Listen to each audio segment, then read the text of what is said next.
करता है radio activity decay. अभी तक जो हमने पढ़ा है that is radio activity decay. ये न्यूक्लियर फिजन है, न्यूक्लियर फ्यूजन नहीं है, ठीक है। ओके, तो सबसे पहले बात आती है यूज ऑफ रेडियो एक्टिविटी यानी रेडियो आइसोटोप्स। अब रेडियो आइसोटोप्स वो होते हैं, जैसे मैंने बात करी थी हाइड्रोजन की, आपको हाइड्रोजन के 3 आइसोटोप्स बताए थे मैंने, जिसमें हाइड्रोजन का जो ट्रेटियम आइसोटोप्स है, जो लास्ट वाला जो आइसोटोप्स है वो कैसे था,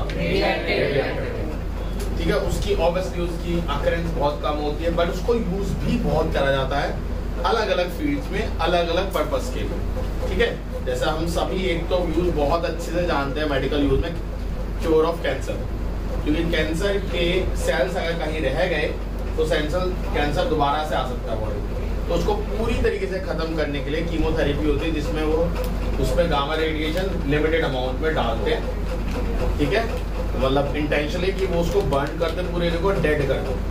इसलिए जब बंदा उस रेडिएशन के अक्रेस में रहता है तो इट बिकम एक्सट्रीमली वीक, उसके बाल झड़ जाते हैं। आपने मूवी वीडियोस में देखा होगा, जो रेडियो थेरेपी कराते हैं उनके बाल झड़ जाते हैं, बिकॉज वो कंटिन्यूसली उसके एक्सपोजर में होते हैं, ठीक है। तो यहाँ पे जब आपको बोला जाता है रेडियो आइसोटोप्स, इसका मतलब ये मत समझ लेना कि अल्फा बीटा गामा से निकाल के उनके आइसोटोप्स बना दी, नहीं। ये वो है जो नेचुरल अकरिंग आइसोटोप्स है, कुछ एटम्स के, कुछ एलिमेंट्स के, जिनको हम डेली लाइफ में यूज करते हैं, कंज्यूम करते हैं, और इनके आइसोटोप्स जो हैं वो रेडियो एक्टिव है, बट वो इतने ज्यादा नहीं है कि हमारे को हार्मफुल हो। आपको पता भी नहीं होगा, हमारी ह्यूमन बॉडी में अगर आप देख रहे हो इसमें 2 हैं, मैंने जब भी लिखा है तो कोबाल्ट है, चलो ये तो मैं मानता हूँ कि नहीं ना के बराबर होता है, बट कार्बन तो आप सबको पता है ना, कोई ऐसी चीज नहीं है जिसमें कार्बन ना हो, भाई हर जगह घुसा हुआ है, ठीक है। चाइना, ठीक है। पोटेशियम ये हम सब जानते हैं सॉल्ट्स में होता है। तो कार्बन आप आगे चल के 12th क्लास में पढ़ोगे, कार्बन डेटिंग नाम के बिल्कुल एक अलग चैप्टर है। उसमें क्या करते हैं, वो साइंटिफिक यूज में भी हम उसके बारे में पढ़ेंगे। उसमें क्या करते हैं, किसी भी एंशिएंट चीज को निकाल लेते हैं, उसे सर्वे, ठीक है। तो उसमें वो पता लगाते हैं, भाई वहाँ पे तो टैग लगा के मारा नहीं था बंदा कि फलाना बंदा, अरे ये राजा फलाना फलाना, टैग तो लगता नहीं है। अगर वो कहीं किसी जगह से निकला तो वहाँ कुछ या तो वहाँ पे लिपि लिखी होगी, उससे पता आइडिया लगता है, या वो कार्बन डेटिंग करके पता करते हैं। अब जैसे पेड़ है फॉर एग्जाम्पल, चलो यहाँ पे पता लग रहा है दीवार विवार, कोई पेड़ का कैसे पता कर लेते हैं कि भाई फलाना फलाना पुराने जमाने का होगा, या कोई मोनूमेंट है जो कहीं से उठा होगा, किसी ने कहीं बेचा होगा, बट जब उसे लेते हैं तो बता भी देते हैं इसकी बनावट से ये फलाना फलाना जगह का होगा, और कार्बन डेटिंग से वो ये बता लेते हैं कि कितने साल पुराना है, उस साल में कौन सा राजा था, तो ये फलाना राजा ने बनाया। तो कार्बन डेटिंग बहुत इंपॉर्टेंट। वो क्या करता है, वो उसके अंदर का जो कार्बन कंटेंट है, जो कि रेडियो आइसोटोप्स है, उसको देखता है कि वो कितना डिके कर गया है। वो जितना डिके कर जाता है फिर वो उसको सर्वे करते हैं, ये डिके इतना हो गया है यानी इतना बचा है, तो स्टार्टिंग कब रही होगी, अगर हम माने इसमें इतना पूरा है तो कब से रहा होगा, तो उस तरीके से जो सर्वे करते हैं, ठीक है। ओके, तो सबसे पहले समझो कि रेडियो आइसोटोप्स क्या होते हैं। रेडियो आइसोटोप वो है कुछ एलिमेंट जिनके आइसोटोप्स कैसे होते हैं, रेडियो एक्टिव। अब ये जो रेडियो एक्टिव आइसोटोप्स हैं ये इतने ज्यादा हार्मफुल नहीं है, ठीक है, इतने ज्यादा ये हार्मफुल नहीं है। आपको पता चलेगा कि कई बार हम जब सॉल्ट्स लेते हैं, NaCl लेते हैं, ठीक है, उसमें क्लोरीन के जो आइसोटोप्स होते हैं वो भी ऐसे ही होते हैं, रेडियो एक्टिव क्लोरीन के आइसोटोप। तो वहां पे भी हम ले लेते हैं कार्बन, हम डेली कंटेंट में लेते हैं, पोटेशियम के सॉल्ट्स ले लेते हैं हम कई बार, तो वो रेडियो आइसोटोप्स होते हैं, बट वो इतने ज्यादा नहीं है कि हमारी बॉडी को नुकसान पहुंचाए। और इसी को हम एक टर्म सीखते हैं, अभी आगे पढ़ेंगे, बैकग्राउंड रेडिएशन। ये बहुत इंपॉर्टेंट है बोर्ड के लिए, इसलिए मैंने लिखा भी है इंपॉर्टेंट, ठीक है। ओके, तो सबसे पहले समझ में आया रेडियो आइसोटोप्स क्या होते हैं। yes, sir. सबसे पहले हम पढ़ते हैं मेडिकल यूज। तो मेडिकल यूज में एक सबसे पहले इंपॉर्टेंट रूल तो मैंने आपको बता दिया, ठीक है, कैंसर, टू ट्रीट कैंसर, ठीक है।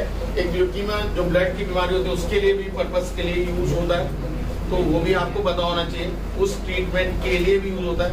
आपने सुना है गांठ, ब्लड क्लॉट हो जाता है कहीं, उसके लिए भी यूज होता है।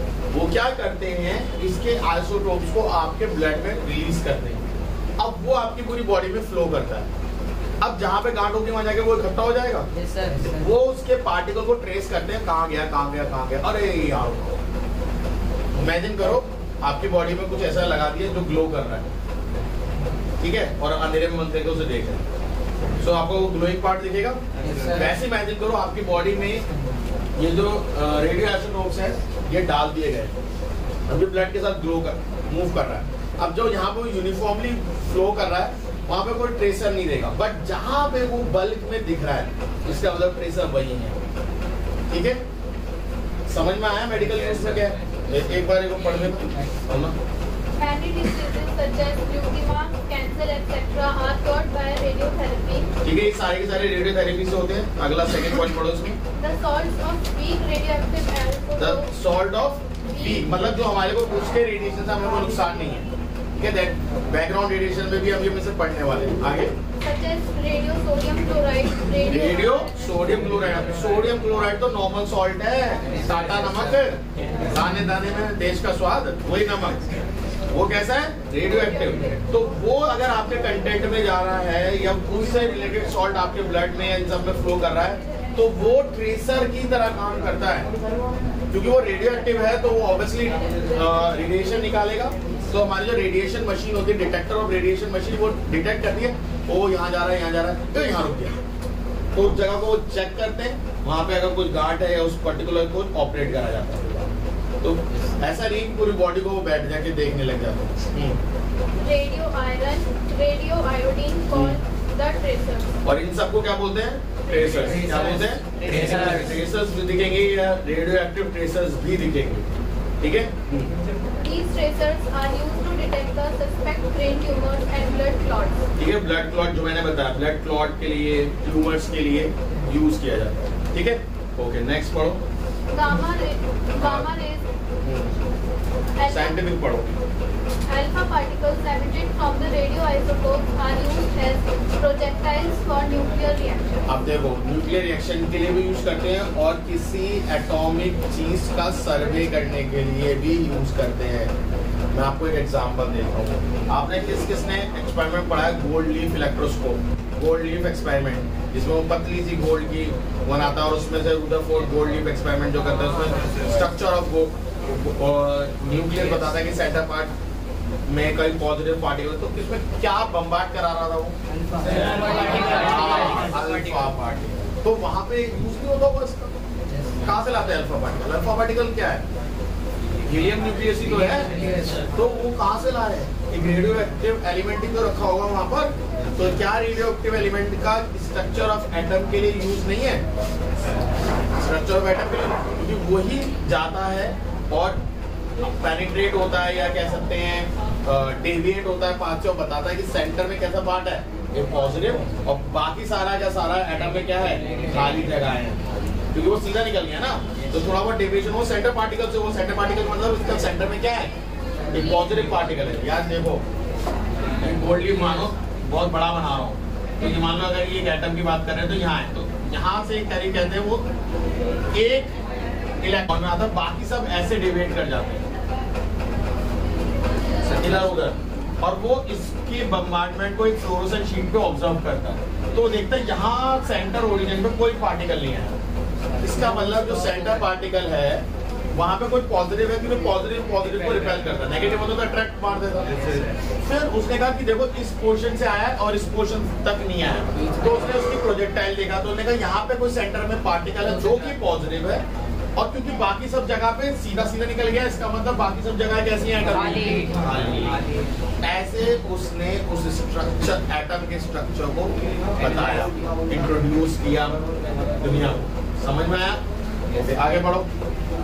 The radioactive tracers are used in agriculture science to study the growth of plants by using a particular chemical method. ठीक है, तो ये प्लांट्स में, एग्रीकल्चर इंडस्ट्रीज में भी यूज होता है, ठीक है। अब जैसे फॉर पर्टिकुलर मान के चलो कोई प्लांट है, हमें कैसे पता कि उसकी हर टिप तक पानी पहुंच रहा है? जो पानी डालने वो पहुंच रहा है नहीं पहुंचा है, जो भी हम डाले वो वहां तक पहुंच रहा है नहीं पहुंचा है, तो they dissolve this radioactive isotopes in water and plant उसे एब्जॉर्ब करता है, उसके साथ उसके मिनरल्स भी एब्जॉर्ब करता है, and it flows through xylem and phloem, और वो हर टिप तक जाता है। अगर वो नहीं जा रहा हो तो ट्रेसर वहां तक जाएगा नहीं, वहाँ इंडिकेशन देगा नहीं, और जब इंडिकेशन नहीं देगा तो हमें पता चल जाता है फलाना जगह तक प्लांट में नहीं पहुंचा। तो वो एग्रीकल्चर इंडस्ट्रीज में भी है, हमारे इंडिया में थोड़ा कम स्केल पे है, बट कुछ जगहें हैं जहाँ पे ये यूज होता है। फॉरेन में बहुत यूज है इसका। The age of excavated material of The age of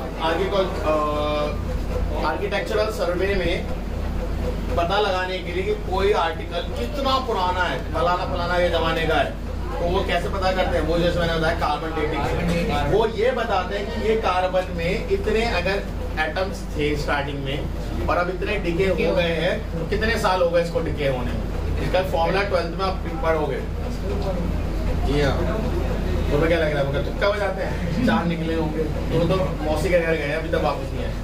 इसका फॉर्मूला है, तो उसके बेसिस पे वो पता लगाते हैं कि भाई ये इतने साल पुराना है। अब वो दे हैव क्या कहते हैं एम्परर टाइम्स की, भैया इतने में इतने से इतने साल के बीच में ये रह जाता है, इतने से इतने साल के बीच में ये रह जाता है, इतने से इतने साल के बीच में ये रह जाता है, तो उससे वो पता लगा लेते। जैसे अगर फिलहाल हम बोले कि भाई 17वीं या 16वीं शताब्दी या मुगल्स का राज था, हमें कोई मिला, हमने बोला कि 400 साल पुराना है, तो हमने 2000 से बोला 16वीं शताब्दी का है, तो ये मुगल्स लाए होंगे, ठीक है। और अगर उसमें जो नक्काशी है वो हमारी नहीं है, तो हम कहेंगे भाई ये कहीं और से लाया हुआ यहाँ रख दिया गया, ठीक है। तुम्हें क्या लगता है कोहिनूर के अपने ऊपर स्टैंप लगा के आया था manufacturing by this date? Kohinoor जो हीरा है वो मैन्युफैक्चरिंग लगा के आया था क्या धप्पला? I am manufacturing in this date, नहीं ना? तो कैसे पता लगा इतने साल पुराना है? समझ में आया? इसका यूज है और बहुत यूज है, ठीक है।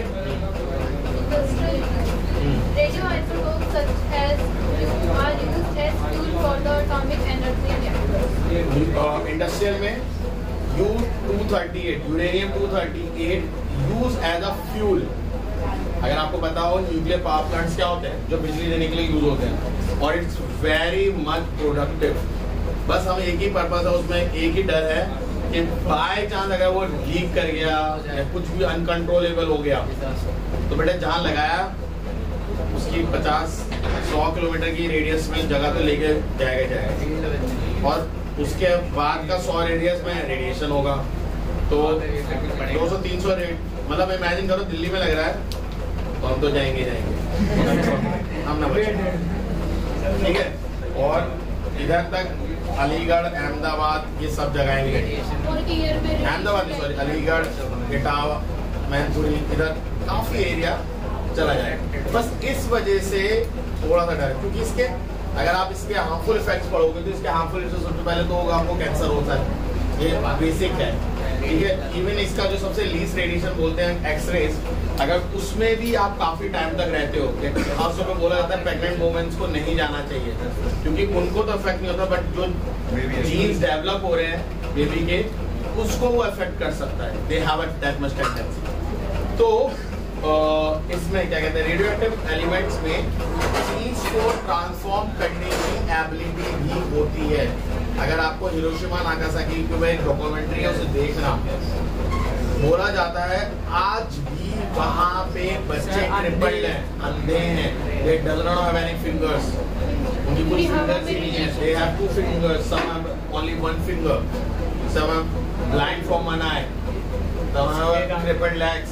तो ये आज भी है, क्योंकि वो जेनेटिकली डीएनए को उन्होंने बदल दिया उस रेडिएशन ने, तो आज भी वो है। वहाँ पे आज भी डिसेबल्ड बच्चे होते हैं, तो उसका इम्पैक्ट सोचो इतने साल के बाद, अभी भी सेकंड वर्ल्ड वॉर पता है ना कब हुई थी, 1939 के आसपास, सोचो 40, 60 और 20, 80 साल के बाद भी आज भी उसका इम्पैक्ट दिखता है।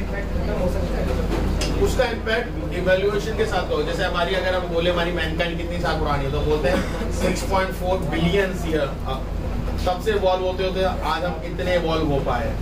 तो यस उसका डिके जाएगा, बट धीरे के साथ बोल सकते हैं कि अगर साइंस उसमें पार्टिसिपेट करे, बट मैं मना करता हूँ उसके मैं अगेंस्ट हूँ। बट अगर उसमें पार्टिसिपेट करें तो हम जीन इवैल्यूएशन पे वर्क कर रहे हैं, जैसे जेनेटिकली इंजीनियरिंग भी बोला जाता है, तो उसमें वो चेंज हम ला सकते हैं। बट ऑब्वियसली मैं कहूँगा प्रकृति के साथ छेड़छाड़ करोगे तुम्हारे साथ बहुत खतरनाक छेड़छाड़ करेगी। ओके, पढ़ो next. The ionizing effect of radiation. Ionizing effect, ये बहुत इंपॉर्टेंट है। मैंने आपको बताया था दोनों अल्फा गामा तो नहीं करती, बट अल्फा और बीटा के पास दोनों के पास आयोनाइजेशन पावर है इसको गैसेस को आयोनाइज करने की। तो अल्फा उसमें सबसे ज्यादा है, ठीक है, और बीटा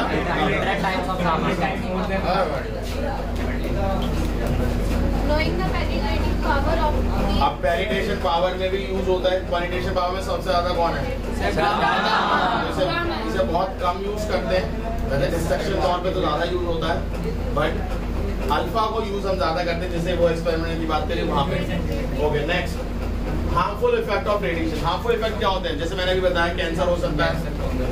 क्या हो सकता है? कैंसर हो सकता है, आपको ब्लाइंडनेस हो सकती है, आपका डीएनए परमानेंटली डैमेज हो सकता है, म्यूटेट हो सकता है। ये सारे कुछ हार्मफुल इफेक्ट्स हैं। Safety precaution while using nuclear energy.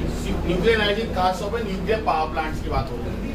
तो इसमें सबसे ज्यादा प्रिकॉशन किस बात पे रखा जाता है कि जो न्यूक्लियर रिएक्टर है या न्यूक्लियर चैम्बर है उसको हम प्रॉपर तरीके से देखें, कहीं से लीक तो नहीं है, कहीं से कोई चीज रिएक्ट तो नहीं कर रही।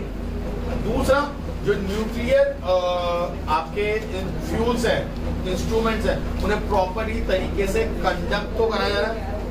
जैसे हमारे घर में आपको नहीं पता, अगर आप वो इसके कैनोला लगाए, कैनोला, अरे कैनोला जो ग्लूकोज लगाने के लिए लगता है, लगा है ना। अगर प्रॉपर एक नर्स जिसने प्रॉपर ट्रेनिंग करी है, अगर वो आपके लगाता है तो कहते हैं कि आपको पिंच तक भी नहीं होता, हल्का में उसको पिंच लगेगा चीटी जैसा, बट आराम से चला। बट कुछ लोग ऐसे लगाते हैं, 10 बार लगाने के बाद वो एक जगह सही फिक्स कर पाते। क्यों? दे does not have any proper training. तो वो कहता है क्या करना है, उछड़ना है। नहीं, अगर उछड़ना है तो तुम उछड़ के दिखाओ। वो इतना प्रॉपर तरीके से डालते हैं कि उसमें दर्द भी नहीं हो, आपकी वेन्स को क्रॉस करके ना निकल जाए। बहुत सारे पैरामीटर्स मैं नहीं आता, बट होते हैं। सेम वैसे ही पैरामीटर जब न्यूक्लियर रिएक्टर के आप कोई भी फ्यूल को यूज कर रहे होते हो तब यूज होते हैं। आप उसे रैंडमली यूज नहीं कर सकते ऐसे कि भाई यूज कर रहे हैं और कर रहे हैं। पता चला उसके रिएक्शन से आप भी डैमेज हो सकते हो, ऑब्वियसली आप अपनी टीम को भी डैमेज पहुंचा सकते हो।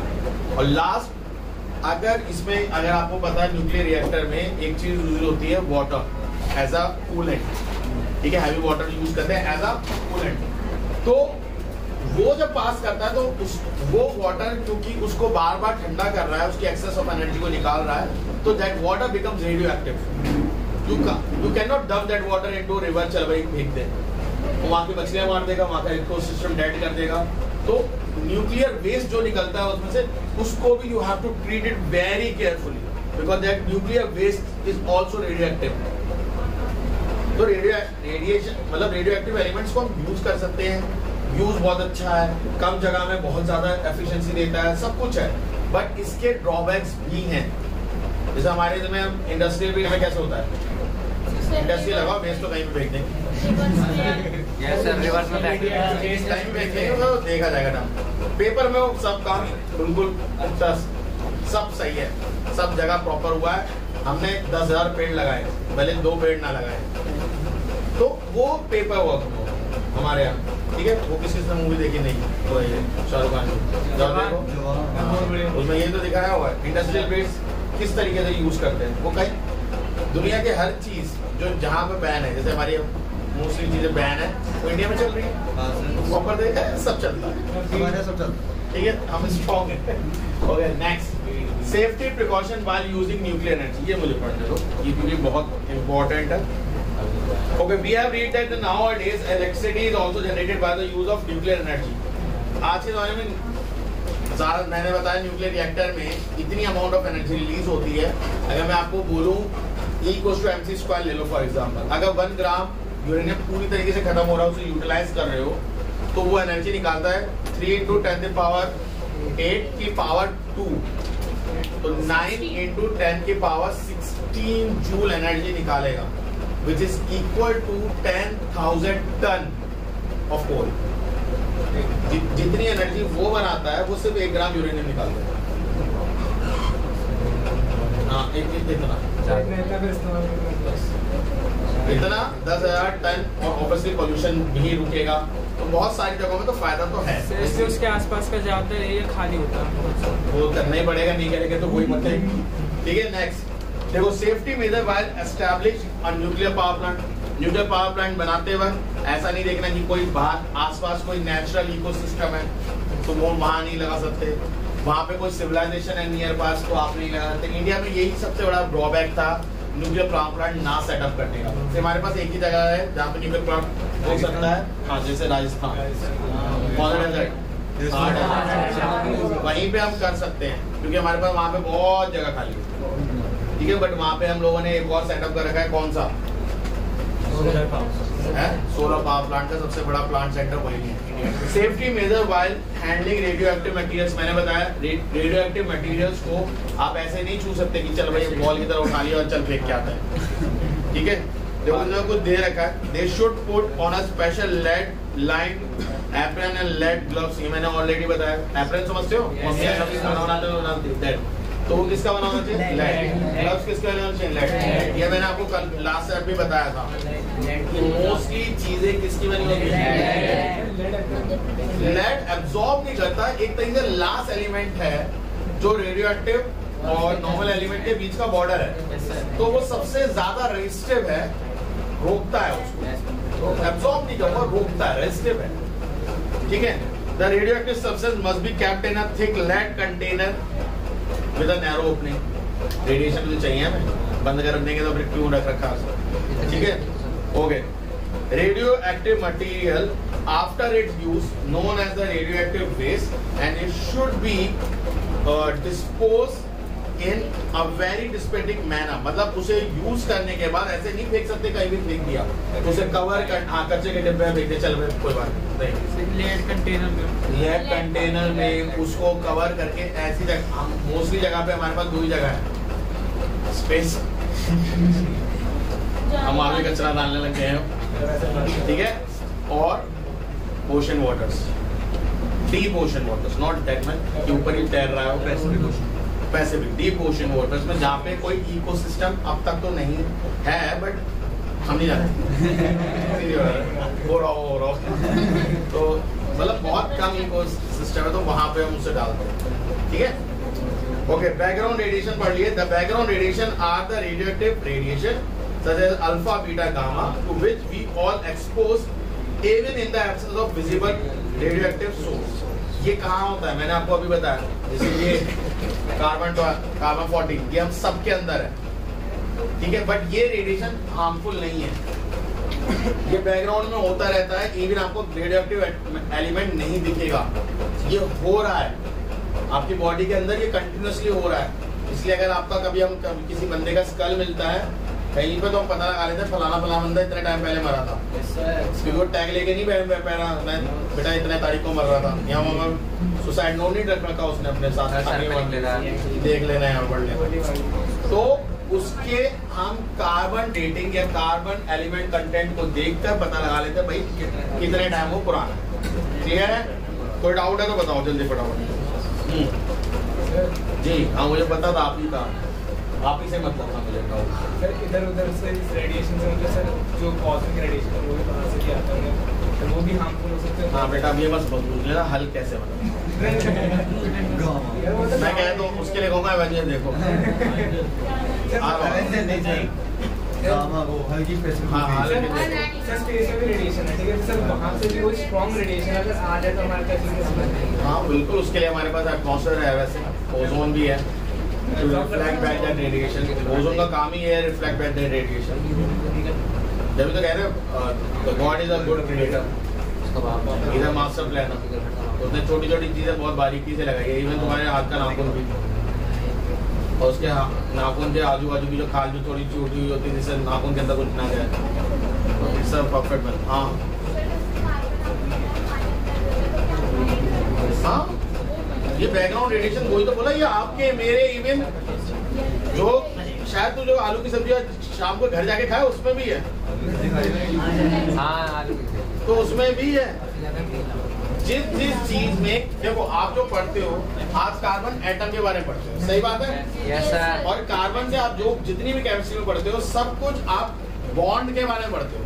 अगर आप ऑर्गेनिक केमिस्ट्री पढ़ रहे हो तो बॉन्डिंग ही है पूरा, ठीक है। तो कार्बन और कार्बन ऐसी कौन सी चीज जहाँ पे कंटेंट में नहीं है, मतलब कहते हैं सब ऑक्सीजन में तो कार्बन नहीं है, मतलब मेजॉरिटी में बोल, मैं ये नहीं बोल सब चीज में कार्बन है। जैसे कहते हैं ओजोन में कहाँ से कार्बन, फिर ऐसे बहुत सारी चीजें HCl में कहाँ से कार्बन, तो बहुत सारी चीजों में कार्बन नहीं है, मैं ये कह रहा हूँ। बट ऑलमोस्ट सब कंटेंट जो फिजिकली फॉर्म्ड है उन सब में कार्बन कंटेंट होता है, 99%। ठीक है। तो उसमें जब ये कार्बन या पोटेशियम, मतलब एक तो नहीं है, मैं 2-3 लिखे हैं, ऐसे और भी हैं। जैसे हाइड्रोजन का हम एग्जांपल ले लें, हाइड्रोजन का जो ट्रिटियम है वो रेडियो एक्टिव एलिमेंट है, वो भी कहीं अगर प्रेजेंट है तो वो भी रेडियो एक्टिव है। बट क्योंकि उनके रेडियो एक्टिविटी या उसका बोलूं एमिशन इतना कम है, ना के बराबर, तो हमें डैमेज नहीं पहुंचा सकता। नहीं यार, तुम रेडिएशन को वो that is electromagnetic radiation, it's wave. Radiation का मतलब वो वेव। यार प्लीज यार व्हाट्सएप यूनिवर्सिटी छोड़ दो यार। मैं नहीं, मैं पूछ रहा था उसको भी सही तरीके से डिस्पोज करना होगा यार। ऐसे तो रेडिएशन हमारे आसपास सब जगह है, क्योंकि रेडिएशन वो जो रेडिएशन प्रोड्यूस कर रहा है that is totally based upon waves. That radiation is basically wave. जो हम इनको बोलते हैं, गामा को बोलते हैं रेडिएशन, क्योंकि वो वेव फॉर्म में ट्रैवल करता है। हमारे मोबाइल से जो भी रेज निकलते हैं that is travel in the form of wave, तो वो वेव को ही हम रेडिएशन बोल रहे हैं। That's it. ऑब्वियसली इनसे डैमेज तो होता है, देखो सीधी बात है। अगर मैं बोलूँ नहीं बिल्कुल डैमेज होता है तो फेक बनती है, ठीक है। क्योंकि अगर हम रियल लाइफ में हैं तो, क्योंकि ये पहले नहीं था, ये अब है, तो आपने देखा होगा और नई नई डिजीज डिस्कवर हो रही है। तो कहीं ना कहीं ये अगर हमें डैमेज नहीं पहुंचा रहा, हम कहते हैं भाई हम इवॉल्व ऑर्गेनिज्म हैं, इवॉल्व हो चुके हैं, तो ये उन ऑर्गेनिज्म को इफेक्ट जरूर पहुंचा रहा है जो अभी इवॉल्व नहीं हुए हैं, जो छोटे ऑर्गेनिज्म उनके लिए बड़ा है, ठीक है, उनको कर रहा है। तो कहीं ना कहीं हमारे इकोसिस्टम को अफेक्ट कर रहा है। तो इकोसिस्टम अफेक्ट होगा, उससे हम तो अफेक्ट होंगे, ठीक है। आगे बढ़ो। Yes sir. Cosmic radiation sir, अगर हम जो अल्फा बीटा गामा, सर हम गामा रेस को ओपनली में ऐसे रिलीज कर देंगे जैसे बस हम मर गए, अल्टीमेटली मरेंगे। सर कितना चाहिए ऐसे हम सब क्यों चाहता है फीलिंग क्यों आ रही है? देखो ये लास्ट टॉपिक है। आप लोगों ने सबसे पहले पढ़ा अभी जो डेफिनेशन मैंने लिखवाई है वो है सबसे पहले न्यूक्लियर फिशन, और नेक्स्ट है न्यूक्लियर फिजन। वो रिएक्शन होती है जब एक हैवी न्यूक्लियस जो कि बिल्कुल अनबैलेंस स्टेट पे है बट अपने आप नहीं टूटे। अनबैलेंस स्टेट पे तो है, अगर आप इसको करोगे तो आप देखोगे ये काफी अनबैलेंस स्टेट पे 1.5 के बाहर है, बट ये अपने आप नहीं टूटता। जैसे अभी हमने रेडियो एक्टिविटी डीके में देखा दैट इज स्पॉन्टेनियस, अपने आप होता है, कोई दूसरे से बाहर दखल अंदाजी नहीं करता। बट ये भी अनस्टेबल है, बट ये न्यूक्लियर फिजन नहीं कर रहा, ये खुद से स्टार्ट नहीं कर सकता। पहली चीज समझ में, कुछ ये अनस्टेबल है, टूटना चाहता है। एक हैवी न्यूक्लियस, दो लाइटर न्यूक्लियस बनेगा जो कि ऑलमोस्ट सेम साइज के होंगे, सब कुछ है, बट ये अपने आप नहीं होता। तो वो प्रोसेस स्पॉन्टेनियस है, खुद से अपने आप होता है, ये अपने आप नहीं होता। इसमें आपको एक न्यूट्रॉन भेजना पड़ेगा। बात समझ में आया? Yes, sir. न्यूट्रॉन जब तक आप नहीं भेजोगे ये स्टेट नहीं हो सकता। कोई डाउट? तो जैसी डेफिनेशन कह रही है कि न्यूक्लियर फिजन क्या होता है, when heavy nucleus break down into two lighter nuclear and release some amount of energy and release 3 more neutrons। ठीक है, किसी ने जय हो देखिए? Yes sir. आप 3 लोगों की मदद कर रहे हैं अगले ये इसको और थोड़ा मदद करें जी। न्यूट्रॉन में से करा अब क्या है, अब न्यूट्रॉन क्या हो रहा है? देखो आपको मैंने एक वर्ड लिखवाया, स्लो न्यूट्रॉन, मूविंग न्यूट्रॉन। यहाँ से जो ये न्यूट्रॉन निकलते हैं it's very fast, very fast. और सर जो वो रिएक्शन करवा रहा है, ठीक है, तो वहाँ पे आप एक वर्ड यूज करते हो जब न्यूक्लियर रिएक्टर में होता है, तो न्यूक्लियर रिएक्टर में भी सेम रिएक्शन होती है जो फर्स्ट वाली, बट उसको कंट्रोल में रखने के लिए वहां पे हम 2 चीज यूज करते हैं। अभी हम उसकी बात करेंगे, मॉडरेटर और कंट्रोल रॉड्स, ये दोनों उस रिएक्शन को कंट्रोल करती है। क्या करती है? उस दोनों को कंट्रोल करती है कि भैया ये रिएक्शन आगे ना चली जाए, कहीं अनकंट्रोलेबल ना हो जाए, क्योंकि अनकंट्रोलेबल हो जाएगा तो उसी को एटॉमिक बम कहते हैं। उसी चीज को एटॉमिक बम कहा जाता है जब ये अनकंट्रोलेबल हो जाता है। समझ में आया या नहीं है? सही है, ओके। सो ये वाला जो प्रोसेस है ये होता है, इसमें फास्ट मूविंग न्यूट्रॉन निकलते हैं। उन फास्ट मूविंग न्यूट्रॉन्स को कंट्रोल रॉड और मॉडरेटर्स के थ्रू कंट्रोल में करा जाता है। अगर वो पूरे के पूरे, जैसे ये फ्यूल रॉड्स हैं, इन्हें क्या बोला जाता है? फ्यूल। जैसे ऐसे ये कंटेनर्स के अंदर होता है, बड़ा सा कंटेनर है।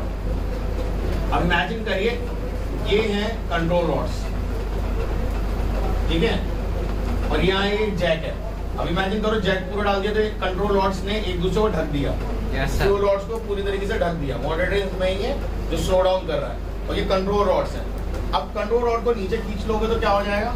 ये ऐसे ऐसे दिखने लग जाएंगे एक दूसरे के, सरफेस खुल जाएगा और रिएक्शन टेक प्लेस होगा। अगर रिएक्शन को फास्ट करना है इसे और नीचे कर दो, रिएक्शन को स्लो करना है पूरा प्रोग्राम फुल कंप्लीट कर दो, रुक जाएगा, रिएक्शन अपने यहाँ स्टॉप हो जाएगा। समझ में आया नहीं है?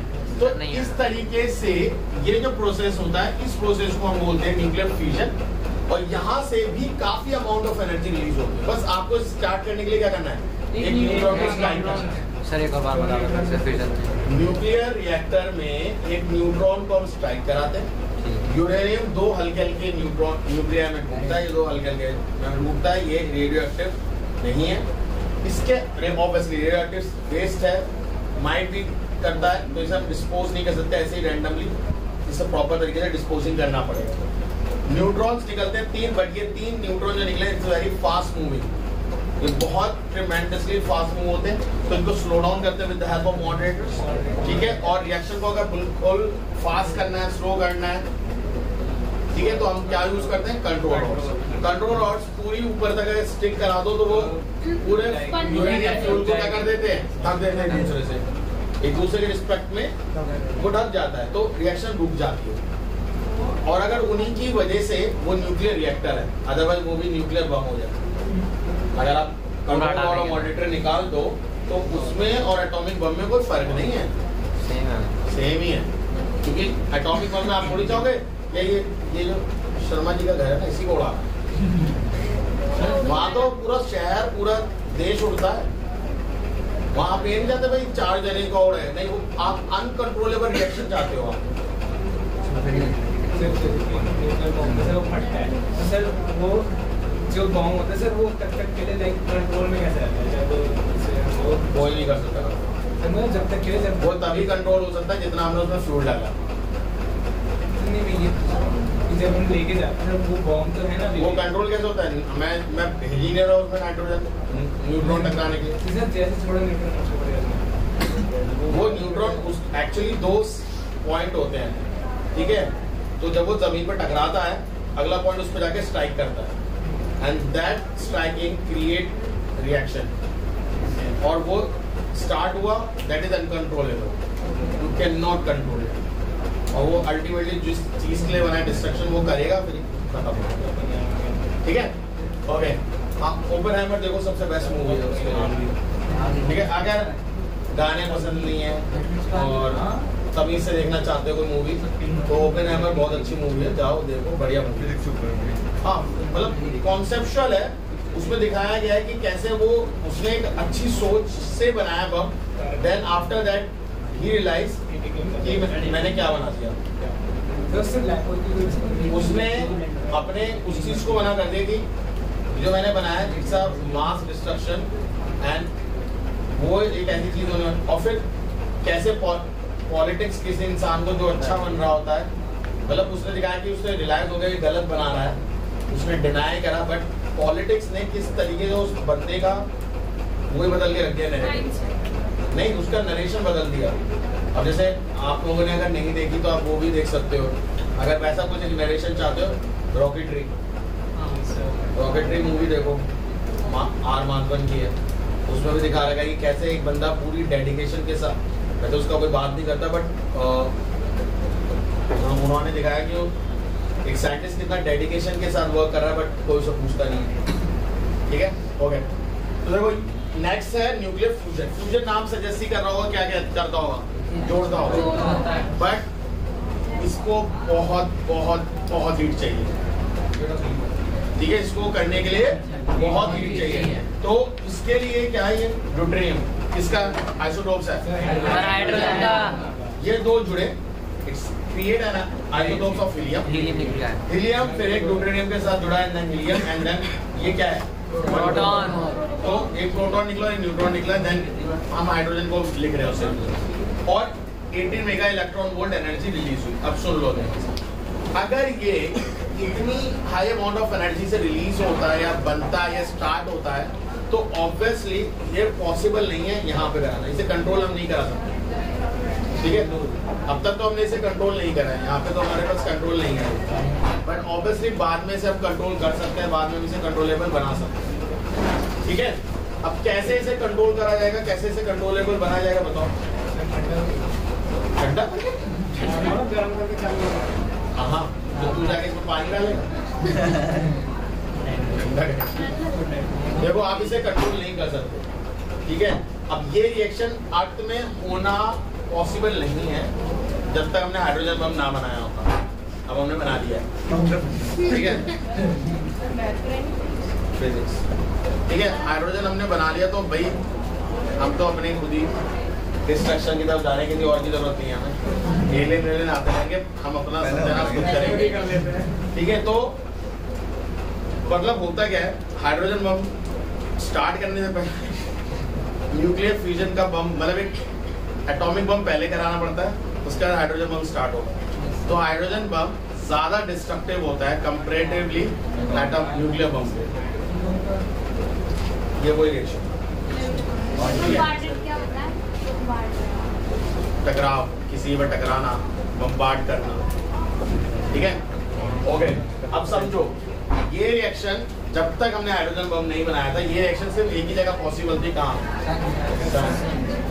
क्योंकि वहां पे इतना ट्रिमेंडस एटमॉस्फेयर है, और जब हमने बोला कि भाई इतनी हाई स्टेट पे हीट रहती है, तो वहीं से चौथे स्टेट ऑफ मैटर का असम्पशन हुआ, प्लाज्मा, ठीक है। तो आपका जब तक कंप्लीट न्यूक्लियर रिएक्टर का डायग्राम मैं आपको भेजूंगा, उसको एक बार पढ़ के आना।